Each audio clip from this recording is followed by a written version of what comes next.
అందరికి నమస్కారం. Welcome to Shashi TV. నేను భాను మేకల. అభంశుభం తెలియని 4 ఏళ్ల చిన్నారిపై అత్యాచారం చేసి దారుణంగా చంపేశాడు రహమ్మతుల్లా అనేటువంటి ఒక సైకో నా కొడుకు. ఎంత దారుణం అండి!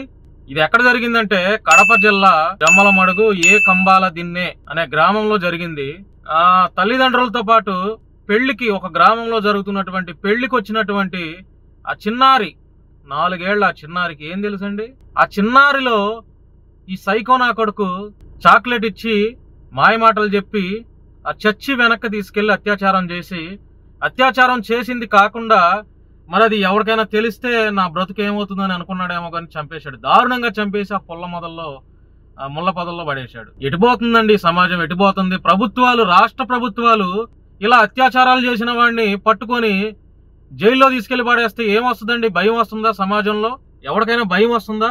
అరే, ప్రభుత్వాలు ఎందుకు చేతకానితనంగా ఉన్నాయి? 2 తెలుగు రాష్ట్ర ప్రభుత్వాలు ఇంకా ఎన్ని అత్యాచారాలు చూడాలి చిన్నపిల్లల మీద? సరే, ఒకప్పుడు ఆడపిల్లల మీద లేదంటే ఒక 40 ఏళ్ళు 35 ఏళ్ళు లేకపోతే అమ్మాయిల మీద అత్యాచారాలు చేస్తున్నారు. సరే, అది అనాదిగా మనం చూస్తానే ఉన్నాం. అరే, పసిపిల్లల మీద 4 ఏళ్ల పసిపిల్లల్లో ఏం వస్తుందిరా మీకు వెధవనా కొడకల్లారా? ఎందుకు రాష్ట్ర ప్రభుత్వాలు ఎందుకని పట్టించుకోవట్లేదు? దీని మీద కఠినమైనటువంటి చట్టం ఎందుకు చేయట్లేదు? పసిపిల్లల మీద అరే, కాటికి పోయే వృద్ధుల మీద కూడా అత్యాచారాలు చేస్తున్నారే. ఎంత దౌర్భాగ్యమైనటువంటి సమాజంలో ఉన్నాం మనం. రాష్ట్ర ప్రభుత్వాలు ఏం చేస్తున్నారా? రాష్ట్ర ప్రభుత్వాలు రోజు రోజుకి ఘటనలు ఎక్కువైపోతుంటే ముఖ్యమంత్రులుగా ఉండి ఏం చేస్తున్నారు? ఏం బీగుతున్నారా మీరు? కనీసం పసిపిల్లల మీద అత్యాచారాలు చేస్తున్న వాళ్ళని కూడా చంపి ఉరిదీయాలి గాని, పబ్లిక్ చూస్తుండగా ఉరిదీయాలి గాని, తీసుకెళ్లి పోలీసు వాళ్ళు అరెస్ట్ చేసి వాళ్ళని జైల్లో కూర్చోబెట్టి 3 పూట్ల వాడిని ఏనుగు మేపినట్టు మేపితే ఏం వస్తుందా చెప్పండి? ప్రభుత్వం సీఎం లారా మీరు ఎందుకు? ఈ ముఖ్యమంత్రులు ఎందుకయా మీరు? కనీసం ఆడపిల్లల మీద, చిన్న పిల్లల మీద అత్యాచారాలు చేసిన వాడిని ఉరిదీయలేని మీ ముఖ్యమంత్రులు ఎందుకు మీరు? చెప్పండి. అరే, ఎన్ని చూడాలి? ఎన్ని ఘోరాలు చూడాలి పసిపిల్లల మీద? కనీసం ఏ ముఖ్యమంత్రి అయినా స్పందించి ఈ పసిపిల్లల మీద అత్యాచారాలు చేసిన వాడిని నడి రోడ్డులో కాల్చి లేదంటే ఉరిదీస్తారేమోనని చెప్పి చూస్తా ఉన్నాం. అలాంటి చట్టాలు ఎందుకు చేయట్లేదు? ఎంత బాధాకరమైనటువంటి విషయం అండి. ఆ తల్లిదండ్రులకి కడుపు కోత. 4 ఏళ్ల చిన్నారి ఏం వస్తుందిరా? 4 ఏళ్ల చిన్నారిలో అత్యాచారాలు చేస్తే అరే, పసిపిల్లల దేవుళ్ళతో సమానం అంటారు. అట్లాంటి మాటలు కూడా ఎందుకు మర్చిపోతున్నారా మెదవల్లారా? ఇంకా ఎన్ని ఘోరాలు చూడాలి? సిగ్గులేని ప్రభుత్వాలు, చేతగాని ప్రభుత్వాలు. మీ బ్రతుకులకి పాలన ఎలాగో చేత కాదు ప్రజలకి.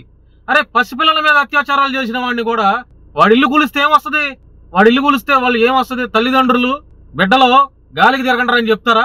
వాడి ఇల్లు కూల్చారు. సరే, వాడి ఇల్లు కూల్చారు. కడపలో జమ్మలమడుగులో ఎవడైతే ఈ రహమ్మతుల్లాని అత్యాచారం చేశాడో వాడి ఇల్లు కూల్చారు. ఏం సుఖం వస్తుంది కూలిస్తే? వాడి నడి రోడ్డు మీద పట్టుకుని పోలీసులకు అప్పచెప్పినా కాదు. అసలు ఇట్లాంటి చట్టాలు రావాలి. పసిపిల్లల మీద అభంశులం తెలియనటువంటి సంవత్సరం, 2 సంవత్సరాలు, 3 సంవత్సరాలు, 4 సంవత్సరాలు పసిపిల్లల మీద అత్యాచారాలు చేసినటువంటి ఇలాంటి దుర్మార్గులు, ఉన్మాదుల్ని నడి రోడ్లో కాల్ చేయాలి అని చట్టం తీసుకురండి అయ్యా. కనీసం ఎమ్మెల్యేలు, ఎంపీలుగా ఉన్నటువంటి వారు మీరు పార్లమెంటు, అసెంబ్లీ, శాసనసభల్లో ఇలాంటి వాటి మీద స్పందించండి అయ్యా బాబు. ఇంకా ఎన్ని ఘోరాలు చూడాలి పసిపిల్లల మీద అత్యాచారాలు? ఎంతసేపు ప్రతిపక్షాల మీద విరుచుకుపడతాం కాదు. పసిపిల్లల మీద అత్యాచారాలు చేసే ఏ నా కొడుకుకైనా నడి రోడ్డు మీద ఉరిదీస్తాం అనే ఒక చట్టం తీసుకురండి అయ్యా. మీ పుణ్యం కట్టుకోండి ఆడపిల్లల తరపున. ఇంకా ఎన్ని ఘోరాలు చూడాలి? రోజు రోజుకి ఎక్కడో చాట ఎక్కువ అవుతానే ఉన్నాయి కదా అత్యాచారాలు. ఈ సమాజం ఎప్పుడు బాగుపడుతుందో, ఈ ఆడపిల్లల మీద అత్యాచారాలు ఎప్పుడు జరగకుండా ఉంటాయో మరి నాకైతే అర్థం కావట్లేదు. నాకైతే నా కళ్ళ ముందు ఉంటే ఎట్లాంటి ఎవడైనా చేస్తే వాడిని చంపేసి జైలుకి కూడా వెళ్ళాలన్నంత కోపం వస్తుంది నాకు. అరే, పసిపిల్లలు షైగా ఉంది నాకు ఈ సమాజాన్ని చూసి.